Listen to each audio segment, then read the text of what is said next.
Hello guys. अपना class में आप लोगों का स्वागत है। मैं रोहन कुमार आपको अपने क्लास में स्वागत करता हूं। हम आज बात करेंगे सेट फोर। सेट फोर जिसमें क्या है, कृषि से क्वेश्चन संबंधित ज्योग्राफी का वेरी वेरी इंपॉर्टेंट क्वेश्चन है, जो कि रिपीटेड क्वेश्चन है, जिस एग्जाम से रिलेटेड वेरी इंपॉर्टेंट है। कृपया अगर इसी तरह का मतलब सेट 1, 2, 3 देखना चाहते हैं तो इस चैनल को सब्सक्राइब करो, लाइक करो, शेयर करो। इसी तरह की वीडियो, इसके अलावा आप साइंस के कुछ वीडियो देख सकते हैं, जिससे आपको एग्जाम में काफी सहयोग मिलेगा। आई होप आपको अच्छा भी लगा होगा। सेट 2 और 3, चलिए हम पहले क्वेश्चन पे चलते हैं। निम्नलिखित में से कौन सा रबी फसल है? देखिए, रबी फसल खरीफ फसल दोनों में। ये देखिए, रबी फसल कौन सा है? गेहूं। कौन सा फसल है? गेहूं रबी फसल। देखो, रबी फसल कब रोपा जाता है? अक्टूबर से नवंबर।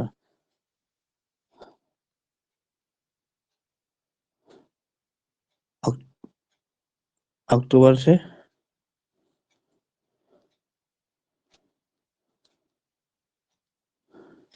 नवंबर में बोया जाता है और फरवरी मार्च में काटा जाता है।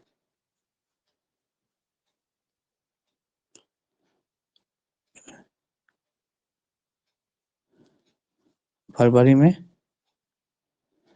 काटा जाता है। इस तरह से क्या होगा? गेहूं क्या हो जाएगा?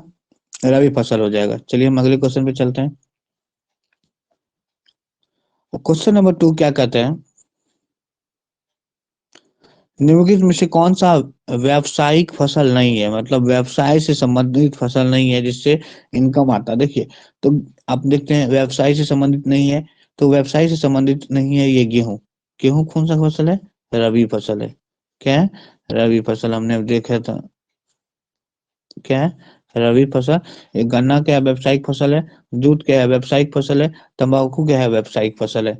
इस तरह से ऑप्शन डी होगा, क्योंकि यहाँ क्या क्या व्यावसायिक फसल नहीं है कह रहा है ना। इस हिसाब से ऑप्शन नंबर क्या हो जाएगा?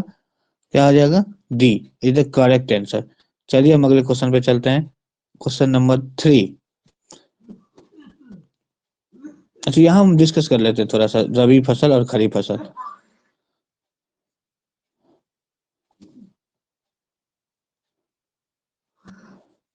रबी फसल में क्या है?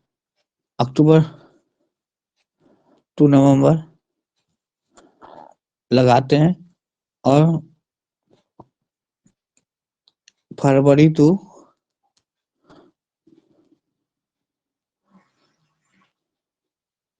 मार्च में काटते हैं। चलिए ये कर लिए। दूसरा लिख लीजिए, रबी फसल। दूसरा हो जाएगा खरीफ फसल।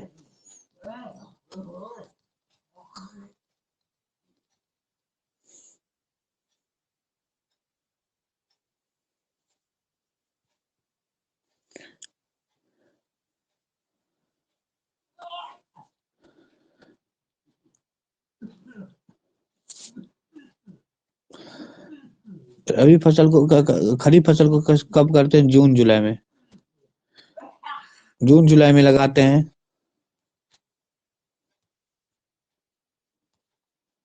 हमें बोते हैं। और काटते कब है?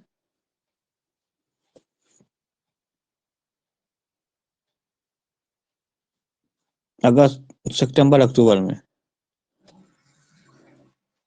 सितंबर अक्टूबर में क्या करते हैं? काट लेते हैं। चलो, इसका प्रमुख फसल कौन है? धान है। तो इस तरह से इस क्वेश्चन को हम दो टाइप से देख ले, रबी फसल खरीफ फसल और व्यापारिक फसल। जिससे हमको क्या होता है? तुरंत लाभ होता है। जैसे गन्ना हो गया, है ना, जूट हो गया, कपास हो गया। ये सब क्या होता है? व्यापारिक फसल के अंतर्गत आता है। चलिए हम अगले क्वेश्चन पे चलते हैं। इस तरह से क्वेश्चन नंबर 3, निम्नलिखित में से कौन सा खरीफ फसल है? मैंने बताया था खरीफ फसल कौन सा हो जाएगा। तो खरीफ फसल क्या हो जाएगा? चावल। क्या हो जाएगा? खरीफ फसल क्या हो जाएगा? चावल। रबी फसल क्या हो जाएगा? गेहूं। गेहूं के अलावा सरसों रबी फसल के अंतर्गत आ जाता है, और मटर भी क्या आ जाता है? रबी फसल के अंतर्गत आता है। इस तरह से ऑप्शन नंबर सी 3 नंबर का आंसर ऑप्शन नंबर 3। चलिए, हम निम्नलिखित में से कौन सा खरीफ फसल है, मैंने इस बार डिस्कस कर चुका था। कौन सा खरीफ फसल है, तो वही चावल खरीफ फसल है। हम अगले क्वेश्चन पे चलते हैं। अब क्वेश्चन नंबर 5 क्या कहता है, दाल किस प्रकार की पौष्टिक का अंश है, वेरी इंपॉर्टेंट। दाल में कौन सा अंश होता है, तो दाल में सबसे ज्यादा जो होता है वो पौष्टिक पौष्टिक अंश जो होता है वो प्रोटीन होता है। कौन सा होता है, प्रोटीन ज्यादा मात्रा में पाया जाता है, काफी मात्रा में पाया जाता है, जो कि बच्चे के लिए और सीनियर के लिए भी काफी इंपॉर्टेंट होता है। इस तरह से ऑप्शन नंबर क्या हो जाएगा, B is the correct answer. चलिए हम 6 नंबर पे क्वेश्चन पे चलते हैं। 6 नंबर क्या रहा है, निम्नलिखित में से कौन किस राज्य में वन का सबसे अधिक विस्तार है। ये बहुत बार ये चर्चा हुआ है और ये क्वेश्चन बीबीआई है, देखना होगा इस एग्जाम में, आपको देखने के लिए मिलेगा। तो इस तरह से क्या हो जाएगा, ये मध्य प्रदेश, सर्वाधिक वन का विस्तार कहाँ है? मध्य प्रदेश, और इसे टाइगर स्टेट भी कहते हैं,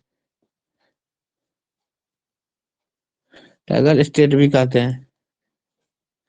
इसके अलावा ये पूछ सकता है, टाइगर स्टेट के अलावा कब हुआ टाइगर अधिनियम, कब पारित हुआ, टाइगर टाइगर एक्ट कब पारित हुआ, 1973 में।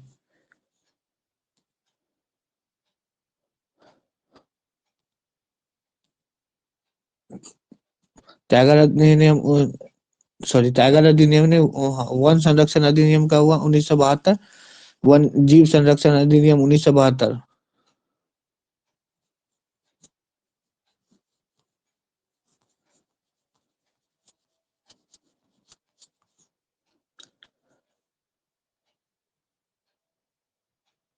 एक्ट 1972, टाइगर संरक्षण अधिनियम 1973।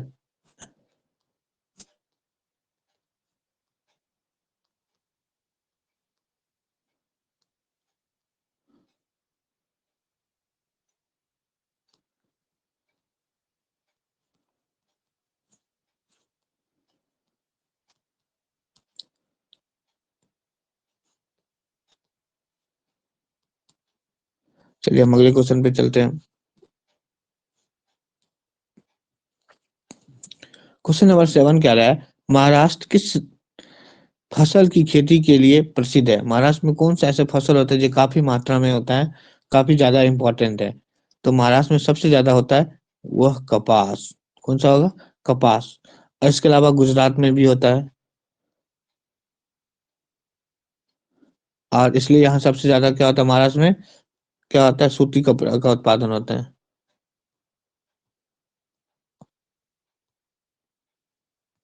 कपड़ा मिलता है। जूट का सबसे अधिक जो है, यहाँ से देख लीजिए हम, जूट सबसे ज्यादा कहाँ मिलेगा, पश्चिम बंगाल,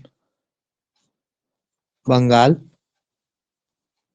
और दूसरा स्थान कहाँ है, बिहार का। ये भी देखिए, पहला इसका हो गया, दूसरा स्थान किसका होगा, बिहार।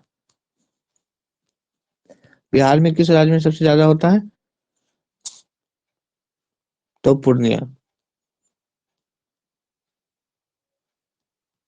इस तरह से कितना सारा क्वेश्चन बन गया। सबसे ज्यादा कहाँ हो जाएगा, तो आप बताएगा जूट का उत्पादन बंगाल में होता है, और बिहार में सबसे ज्यादा कहाँ होता है, तो पूर्णिया में होता है, अर्थात दूसरा स्थान भी है बिहार का। अगर पूछेगा बिहार में सबसे ज्यादा जूट का उत्पादन कहाँ होता है, तो पूर्णिया में होता है। चलिए अब देखो, जूट के बाद देख लिए, कपास देख लिए। इसके अलावा देखिए यहाँ धान की सबसे ज्यादा फसल कहाँ, तो धान की खेती भी कहाँ होता है, देख लीजिए।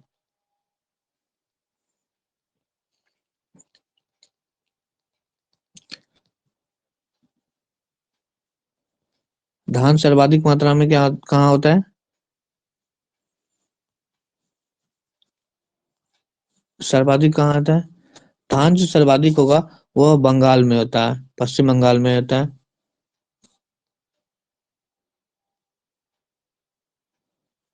बंगाल में होता है। चलिए हम अगले क्वेश्चन पे चलते हैं। ये तो पता ही हो गया, सबसे ज्यादा कपास।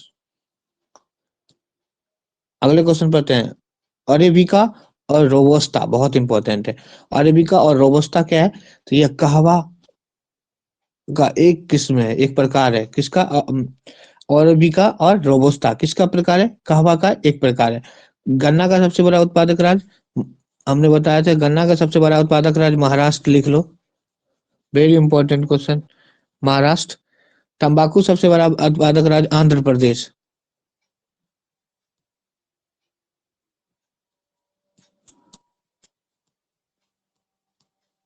प्रदेश। कहवा तो सब क्या इसके प्रकार हैं। इसके बाद गेहूं सबसे ज्यादा होता है यूपी में, या अगर एरिया वाइज करेंगे तो हम क्या करेंगे, पंजाब, हरियाणा। चलो इस तरह से हम क्वेश्चन में 1 2 3 क्वेश्चन सबसे ज्यादा पूछेगा। गन्ना का सबसे बड़ा उत्पादक राज्य कौन है, तो महाराष्ट्र है, और यूपी भी हो जाएगा। इसके अलावा तंबाकू जो है सबसे ज्यादा कहाँ उत्पादन होता है, आंध्र प्रदेश। कहवा तो पता है, कहवा के 2 प्रकार के होते हैं, अरेबिक और रोबोस्टा। और गेहूं का सबसे बड़ा उत्पादक राज्य कौन सा, यूपी और पंजाब। चलिए हम अगले क्वेश्चन पर चलते हैं। शीतकालीन फसल, शीत मतलब ठंडा के ऋतु में होता है, तो शीतकालीन जो है अक्टूबर नवंबर में कौन रोपा जाता है, अक्टूबर नवंबर में कौन सा रोपा जाता है। तो ये इस तरह से क्या हो जाएगा, इस क्वेश्चन का आंसर क्या हो जाएगा, गेहूं। गेहूं क्या है, शीतकालीन फसल है। भारत का जूट क्षेत्र किससे कहा जाता है, सबसे ज्यादा जूट का उत्पादन होगा, तो वो हम बताए थे पश्चिम बंगाल। दूसरे स्थान पर कौन सा है, बिहार है। अब बिहार का सबसे ज्यादा कहाँ उत्पादन होता है, तो पूर्णिया में। यहाँ से क्वेश्चन आया है, यहाँ वेरी इंपॉर्टेंट है भाई। इस तरह से 11 नंबर का क्वेश्चन क्या आ जाएगा, करेक्ट एक्शन आंसर पश्चिम बंगाल।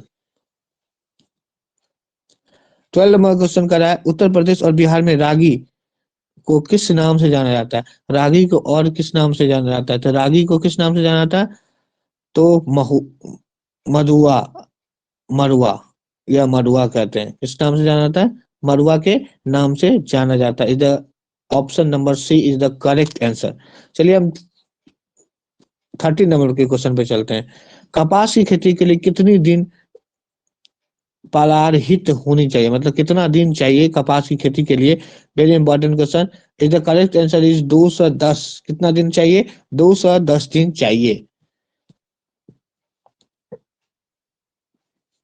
आंध्र प्रदेश किस फसल के लिए जाता है, तंबाकू के लिए, हम बताए थे ना, तंबाकू के सबसे बड़ा उत्पादक रहा आंध्र प्रदेश। इसके अलावा हम बात कर ले नारियल का सबसे बड़ा उत्पादक राज्य कौन सा होगा, तो नारियल का सबसे बड़ा उत्पादक हो जाएगा ये तमिलनाडु में।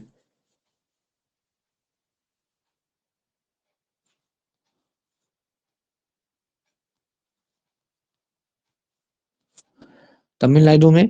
इसके अलावा देखो, सरसों और तिल दोनों का दोनों क्या है, दाल सबसे ज्यादा मध्य प्रदेश के अंतर्गत और एमपी के अंतर्गत हो जाता है। इधर करेक्ट आंसर इज से।